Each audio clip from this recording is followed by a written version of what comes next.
Amalawi Nzanga, Honorable Ken Msonda, Executive Director of think tank, the think tank. Ife a think tank ndi Amalawi ofuna dziko lino zabwino tikudabwa kuti kodi m'Malawi muno tilidi ndi akadaulo odziwa za malamulo amene anapita ku sukulu za ukachenjede ndi kukaphunzira nkhani za malamulo ndi mmene constitution ya dziko la Malawi imayendera kwa anzathu maloya komanso ndi iwo amene akugwira ntchito m'makhoti. Funso limene ndimene tapeza ife ngati think tank limene Amalawi akufunsa ndi kudabwa chifukwa zimene zikuchitika pa nkhani ya Chizuma akusokoneza kwambiri ndi anzathu amene mmati maziwa malamulo, ino amene mmachita claim kuti mnapita ku sukulu za ukachenjede, ino amene mmati ndinu maloya, ino amene mmati ndinu ma magistrate kapenanso majaji ku court, ndi amene mukusokoneza nkhani ya Anti-Corruption Bureau Director Mai Martha Chizuma. Research yathu kutero pa ground chifukwa nkhani ya Martha Chizuma pamene a Dr.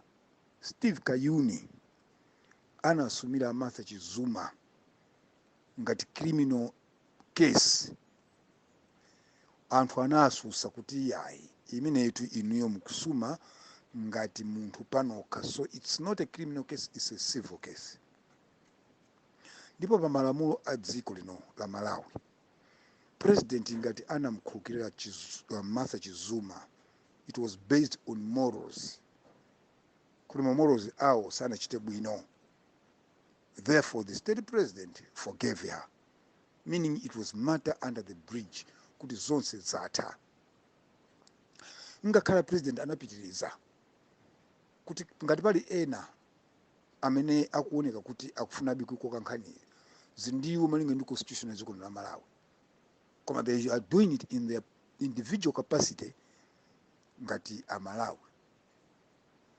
Nde Steve Kayuni dokotala kaudokotala wake kwanga usinganga kaudokotala wake ngwalo kaudokotala wake ngwachipatala koma kuti ndatanda dokotala akukamsumiranso Martha Chizuma ngati criminal case using the state. Are we serious? Olena fisina pita ku school ya law, is it adding here apa pali nzero apa?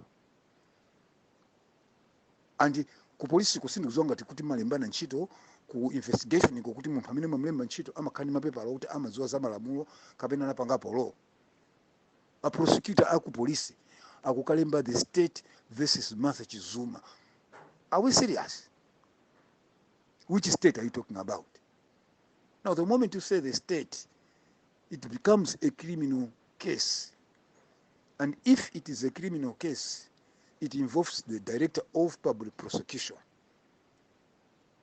Ndenu koma anthu inu amene mukuti ndinophunzira nkona anthu ena amati kuti ndi abulutu ophunzira muno Malawi, anthu ophunzira koma abulutu. And that anomaly goes to the magistrate, mwana mwati achibweza akachilandira and says tiye ntikumane pa mulandu. The state versus which state are we talking about? Do we have a state inside another state? If state president tunkana nakhuluka based on morals, ndakhuluka, the whole head of state tells us this issue, ndakhuluka, I will support Martha Chizuma, I will support the Anti-Corruption Bureau on the fight against corruption, fraud, money laundering, and acts of financing, acts of terrorism. Nkani yati potana kupasani a blank check kuti niwe amene mukuona kuti panoka kani kupwetekani beni muta kukadandaula ku court in your personal capacity, in your individual capacity. Nde mukalemba state. Which state are you talking about? Inaku police na prosecutor. Sukulu munapita inu ya malamulo ndeiti. Malamulo munakaphunzira inuyo. A prosecutor aku police ndiitiyo.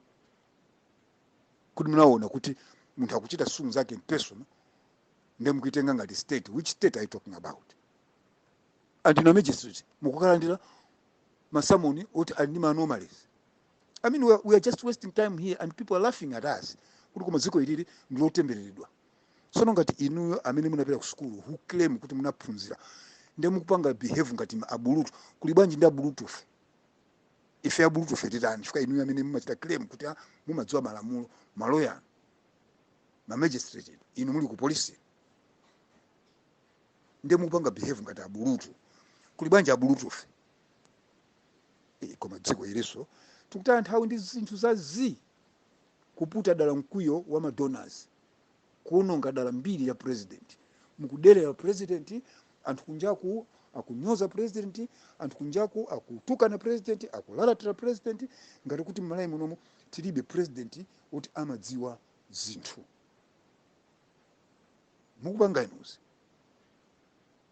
inu amene munapita ku school maloya, inu amene muti ndi maprosecutor ku polisi, mukupanga inuzi inu a Steve Kayuni, inu asata mukupanga against president wa dziko lino osati Martha Chizuma. Icho ndiye muziwe kunjaku ife research yathu ikuonesa kuti inuyo you want to take off MCP Dr. Lazarus Makwera administration, inuyo mukufuna boma ilili anthu adani nalo alichose.